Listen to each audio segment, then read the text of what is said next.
சிந்து பைரவியும் பிரமும் ஸ்னேகா கிட்ட நம்மகிட்ட கொஞ்சம் பேசணும் அன்னபூரணி சொல்கிறாங்க. சொல்லுங்க ஆண்டின்றாங்க. தனியாக பேசணும்னு சொல்லிட்டு கூட்டிகிட்டு போகிறாங்க.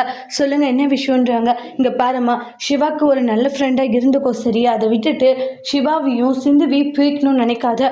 கொஞ்சம் கொஞ்சமாக அவன் மாறிட மாட்டானா, சிந்து கூட ஒன்று சேர்ந்து வாழ்ந்துட மாட்டானான்ட்டு ஒவ்வொரு நாளும் நானே கனவு கண்டுக்கிட்டு இருக்கேன். ஆனால் நீ என்னடனா இப்போ பிரச்சனைகளை உருவாக்கிட்டு இருக்கன்றாங்க.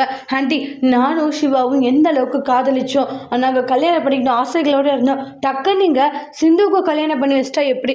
சிவா பண்ண தப்பு தானே. சிவா நீங்க தூக்கி வளர்த்த பையன் தானே. எப்படி உங்களால அப்படி நினைக்க முடியுதுன்றாங்க. அவன் அப்படி பண்ணுவான்ற நம்பிக்கை உங்களுக்கு இருக்கா?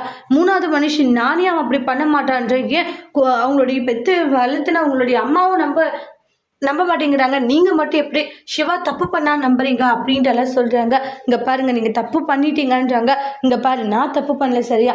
சிவா தப்பு பண்ணியிருக்கான். அதனால் நான் சிந்துவுக்கு கல்யாணம் பண்ணி வச்சேன். சிந்துவும் சிவாவும் சந்தோஷமாக இருக்கணும்னா இனி நீ சிவா கூட பேசக்கூடாதுன்ட்டு அன்னபூரணி சொல்கிறாங்க.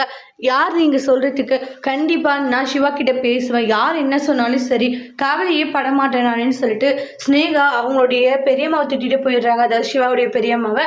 அப்போ அன்னபூரணி ரொம்ப கவலையோடு இருக்காங்க. அதோடு இந்த ப்ரோமோவை முடிச்சிருக்காங்க. தேங்க்யூ.